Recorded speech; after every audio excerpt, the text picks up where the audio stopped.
At 40, I gave birth for the first time to my little hunter, and I was drowning, friends. My hormones, they were all over the place. My edges were falling out from a bit of hormonal shedding, and I couldn't even look at myself in the mirror. Here I am, someone who helps other people for a living, and I was rushing through showers, avoiding my reflection, and treating my own body like an inconvenience while I was taking care of everybody else. But now at 42, I'm stronger than I was in my 20s. My skin glows, my edges grew back, and I actually love and like the woman that I see in the mirror. People keep asking me what changed, but here's the thing. It wasn't expensive treatments, and it wasn't a complete life overhaul, and it definitely wasn't some miracle cure. It was 10 simple habits that are so basic that most people think they won't work. But if you're a woman who's been putting everyone else first while slowly disappearing from your own life, these habits are going to bring you back to yourself. Hey friends, I'm Dr. Nina, a licensed clinical psychologist who's also your auntie, sister, cousin, friend that happens to make content. At one point, I used to think that self-care was bubble baths and face masks. Then life started happening even more, and I realized that at times I was rushing through my own life. These 10 habits brought me back to myself, and the first one, it changed everything. Now, before we dive in, I need your help. No, not that kind. Put your pocketbook away. We're getting suppressed in the algorithm a little bit, so if this resonates with you, please like, subscribe, comment, and share. Even if your comment just says, for the algorithm, that helps me to reach more people that need to hear this. These aren't your typical productivity hacks. They're permission slips to slow down, appreciate your body, and reclaim your energy. As a woman, no matter your age, but especially in your 40s. Let's go. Dr. Nina, the girl next door, beautiful brown baby doll. Habit number 1 is the Sunday self-care session. I was treating my body like it was a task to check off my list. Shower, moisturize, and move on. This habit taught me to slow down and actually connect with the woman who had been carrying me through 42 years of living. So the problem, we rush through caring for our bodies. Quick showers while mentally planning our days. Moisturizing while scrolling our phones. Avoiding mirrors when we don't like what we see. So what is this habit about? Every Sunday evening, I have what I call my therapy session with my body. 30 minutes where I shower like I'm preparing for something special. Oil my skin while I'm actually looking at it, and saying thank you for the things that my body has done for me this week. The first time I tried this, I cried in my bathroom. I'd been so critical of my postpartum changes, so frustrated that my body wasn't just bouncing back like it was 20 again. But standing there and really seeing myself, this body grew hunter. This body teaches doc students. This body creates content that helps people. She deserved my appreciation and not my criticism. The results were less body shame, deeper self-connection, skin that actually glows because I'm caring for it with intention. But how can you start? This Sunday, lock your bathroom door for 20 minutes. Nothing's going to blow up. Move slowly. Look at your body with what I call curious kindness, just like you would a good friend. The lesson to learn is that your body isn't the enemy. She's your oldest, most faithful companion. If you don't take care of her, nobody will. Habit number 2 is the under the hood check. Once I started honoring my body, y'all, I realized that I needed to actually understand what she was trying to tell me. So what is this habit about? Making your health your absolute foundation. Not just green smoothies and yoga, I love it, but the unsexy stuff that you've been avoiding. Blood work. Hormone panels, that mammogram that you keep postponing, okay? And if you want to know about the test panels I think you should ask for, check out some of my videos on hormones. I'll link some of them here. Why this matters to me a lot more now? As a psychologist, I know that the mind-body connection is real, but I was treating my symptoms instead of the causes. Fatigue isn't always about being busy. Brain fog isn't always about stress. Sometimes your body is literally screaming for help, and sometimes we're not listening. So I finally got real about my health. Comprehensive blood work, hormone testing, thyroid function. Turns out I was deficient in vitamin D and iron at one time. And no wonder I was feeling exhausted all the time. I also prioritized finding a therapist who specialized in women's issues, because mental health is health. Do y'all know what I tell my doc students? You can't build a house on a broken foundation. Same with your life. If your hormones are dysregulated, or if you're not sleeping, if you have underlying health issues, guess what? Everything becomes 10 times harder. So the results though, energy that actually lasts past 3 p.m., a mind that thinks clearly, a body that responds when you take care of it. But how do you start? Make one appointment that you've been avoiding. Just one. Your future self is going to send you a thank you card. Now get your butt to the dentist. Habit 3 is the processing pause. And speaking of taking care of yourself, this next habit revolutionized how I show up in every relationship. I used to have this crushing pressure to have the answer to everything immediately. Someone would ask me something and I would feel like I needed to respond right this minute, right now, even if that meant saying yes when I meant to say no. But this habit here gave me my power back. So the problem, someone makes a request. Your people-pleasing brain panics. You say yes instantly to avoid disappointment.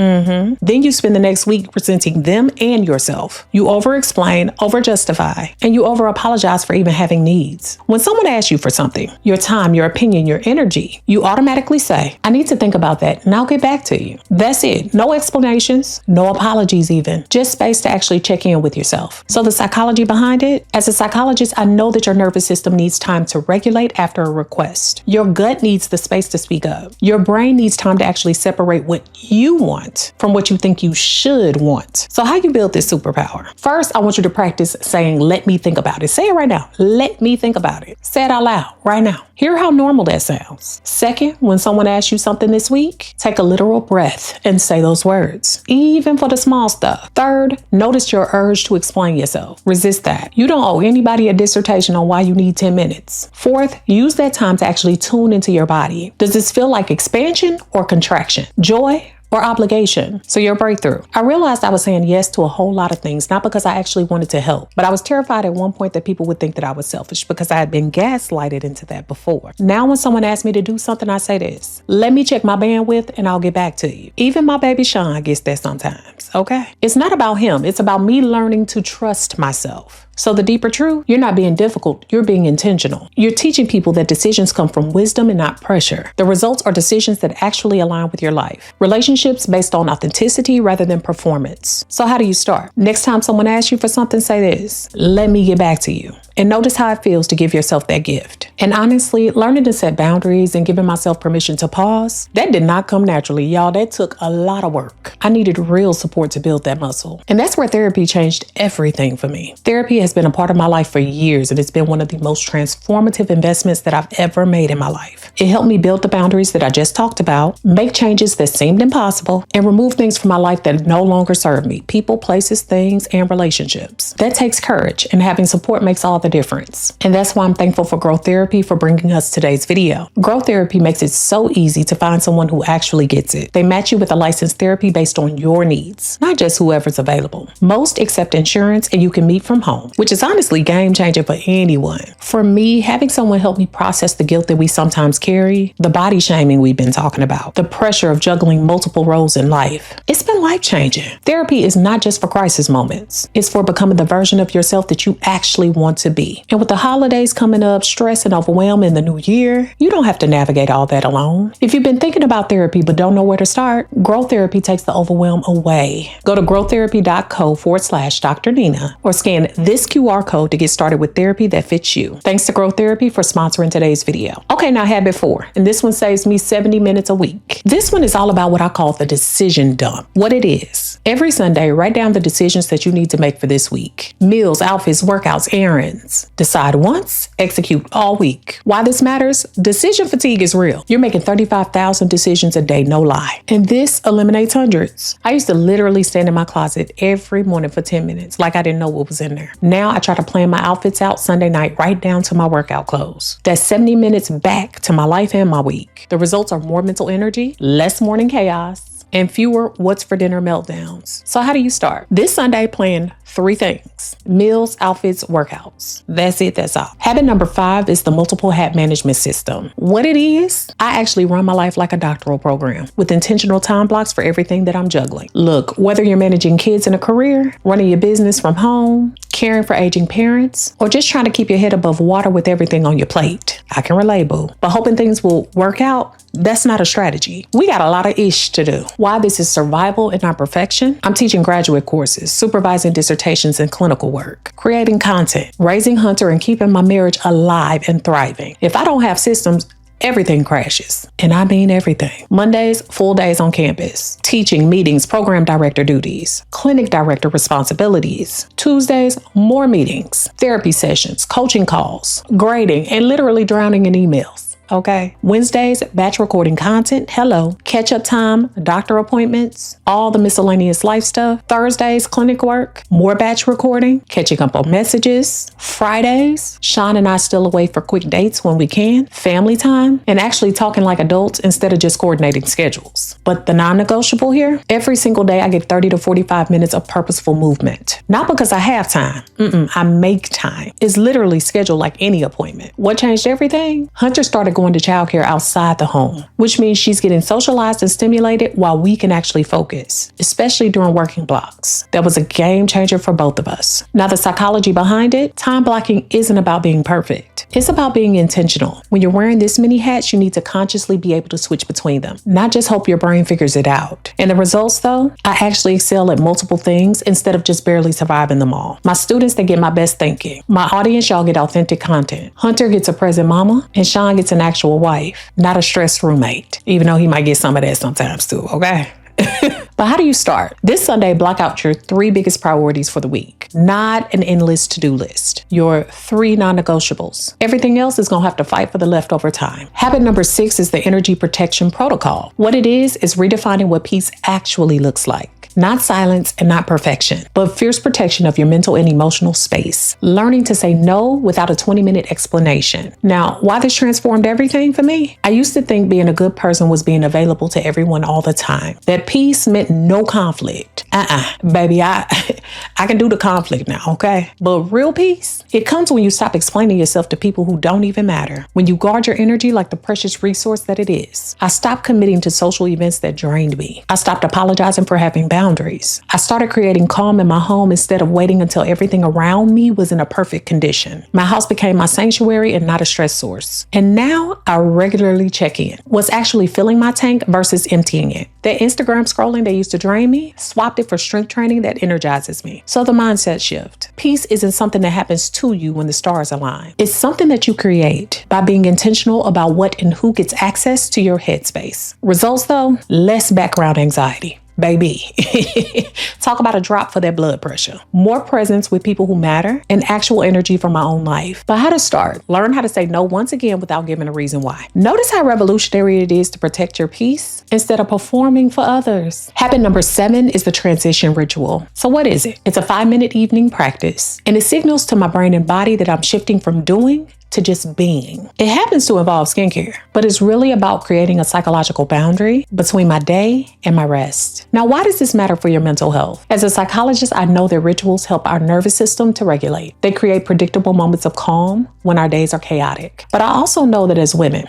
with multiple hats, we're constantly giving our bodies away to other people's needs. This ritual, it's me reclaiming my body as mine completely for at least 5 minutes. I used to crash into bed wearing the day, literally and figuratively. Not on purpose though. Makeup on, mind racing, scrolling my phone until my eyes were burning. Now I have this non-negotiable transition time where I make sure I wash away the day. Put on some products that smell like some lavender or whatever you want and feel like self-respect. And actually look at myself in the mirror out of kindness and not criticism. But the deeper psychology here, this isn't about anti-aging or looking perfect. It's about creating a daily moment where I practice being gentle with myself, where I literally and metaphorically practice cleansing away other people's expectations and reconnect with who I am when no one else is watching. The results though, better skin, yes. But more importantly, a daily practice of treating myself like I'm someone who I love. How I want you to try to start. Tonight, wash your face like you're caring for someone who's precious, because you are. Habit number 8 is the surrender strategy. Now what's this? Releasing your death grip on outcomes and letting your life have some room to breathe, boo. Accepting that your need to control everything might be what's really making you miserable. Ooh, don't hurt them, Dr. Nina, don't hurt them. So the psychology realization. I used to believe that if I didn't control every detail, everything, and I mean everything, would fall apart. But here's what I learned from my own therapy and research. The need to control everything is often just anxiety, but it's wearing a productivity costume. What does this look like in real life? I stopped micromanaging things in the home. From Hunter to Sean, I stopped trying to control Hunter's every reaction and emotion based on my setup. I stopped caring about the way that my content performed, especially when it was something I was giving my heart to. I started believing that good things could truly happen without me white-knuckling every part of the event. I didn't have to be a part of every step. You know what I teach my students about resilience, y'all? It's not about controlling your environment. It's about trusting your ability to handle whatever comes. When you stop spending all your energy trying to control outcomes, you have energy left to actually enjoy your life. And the freedom I feel when I loosen that grip, you don't lose control, you gain flexibility. You stop wasting precious energy on the things that weren't yours to manage anyway. That's good.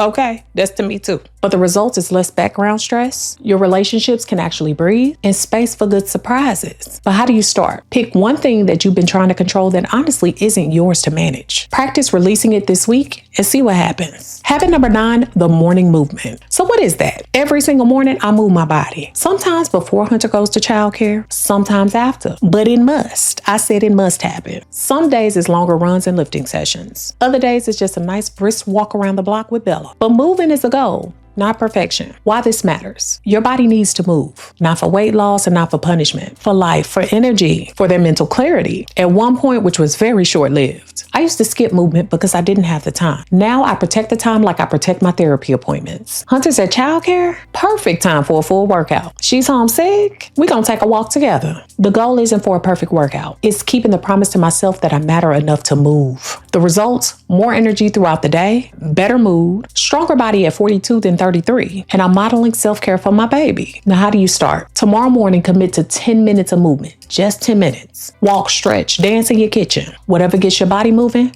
that's it. Habit number 10 is the monthly life review. Now, what is this, Dr. Nina? I told y'all before that I sit down once a month and I do what I call a life audit. Just with my journal or my paper or my calendar, whatever it is. Not just asking, am I living the life I want or the life that I think I should, but getting real about where I'm operating from obligations versus alignment. Now, why does this matter? In my work, I know this. We get so caught up in automatic behaviors that we forget to check if they're really serving us or not. We get stuck in patterns that made sense 5 years ago, but they don't fit who we're becoming now. This habit forced me to pause and also figure out if my habits were coming from my values or from other people's expectations. I realized that I was saying yes to speaking engagements because I thought I should as a professor. I was taking on committee work that drained my soul. I was doing content that felt performative instead of authentic. Now I have 3 questions. Does this align with who I'm becoming? Does this energize or deplete me? Would I choose this if no one was ever watching? Now, the deeper work, this isn't just about saying no to bad things. It's about making space for the life that you actually want to live. Sometimes that means disappointing people. Sometimes it even means changing directions. Even when you've invested time in something that's not working, get rid of that relationship. Baby, the new year is coming. Let it go. Now, results, a life that feels intentional instead of reactive, decisions that align with your values, the courage to change course when needed. Now, how can you start? This weekend, block off 30 minutes. Ask yourself, what am I doing out of obligation that I need to release? What do I want more of that I'm not prioritizing? Write it down and pick one thing to shift. So y'all, these aren't just habits. They're a reclaiming of your body, your time, your energy, your life. You don't need to do all 10. Pick one and start this Sunday and watch what shifts. Which habit are you starting with? I want y'all to comment below. And if this resonated with you, share this with somebody that needs the permission to slow down. And let's go. All right, y'all, make sure that you comment, share this video with someone who can use it, and subscribe. Beautiful Brown Baby Doll, Dr. Nina signing out. Peace.